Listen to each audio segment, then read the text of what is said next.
ஓம் ஸ்ரீ சாய்ராம். ஜனவரி 18, 2026. சுவாமி வழங்கும் இன்றைய அருளமுதம். மகிழ்ச்சிக்கான தேடலில் மனிதன் 3 அடிப்படை கடமைகளில் கவனம் செலுத்த வேண்டும். 1. அவன் மறக்க வேண்டியதை, அதாவது தன்னை சுற்றியுள்ள உலகையும் அதன் மதிமயக்கும் சுகங்களையும் மறந்துவிட வேண்டும். 2. அவன் அடைய வேண்டிய இடத்தை, அதாவது தெய்வீக இலக்கான இறைவனின் சாநித்தியத்தை அடைய வேண்டும். 3.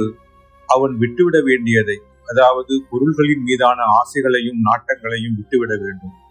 அசதோமா சத்கமய, தமசோமா ஜோதிர்கமய, மிருத்யோர்மா அமிர்தம் கமய.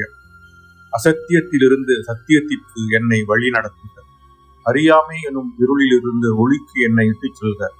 இறப்பிலிருந்து இரவாமைக்கு என்னை இட்டுச் செல்க என்ற வேத பிரார்த்தனை இவ்வுயர்ந்த நாட்டங்களை மிக அழகாக சுருக்கமாக தொகுத்து அளிக்கிறது. அசத்தியத்திலிருந்து விலகி சத்தியத்தை நோக்கி செல்வதற்கு பாடுபடுங்கள். உங்களை பற்றியும் அனைத்து ஆத்மாக்களின் மூலத்தை பற்றியுமான ஞானத்தை பெற முயன்று அதன் வாயிலாக உங்களுடைய அடிப்படை அறியாமையை களையுங்கள். சிதைந்து அழியக்கூடிய இந்த உடலை பற்றிய சிந்தனைகள் மற்றும் கவலைகளில் இருந்து விலகி உங்களுடைய உண்மை நிலையான அழிவற்ற ஆத்மாவை பற்றிய விழிப்புணர்வை பெறுங்கள். தெய்வீக அருளுரை, மார்ச் 17, 1973. நீங்கள் தாய்மை அடையாதவரை தாய் அன்பின் ஆழத்தை உங்களால் அளவிட முடியாது.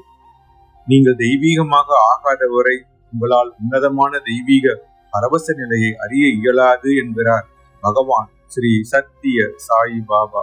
ஓம் ஸ்ரீ சாய்ராம். ஓம் ஸ்ரீ சாய்ராம். ஓம் ஸ்ரீ சாய்ராம்.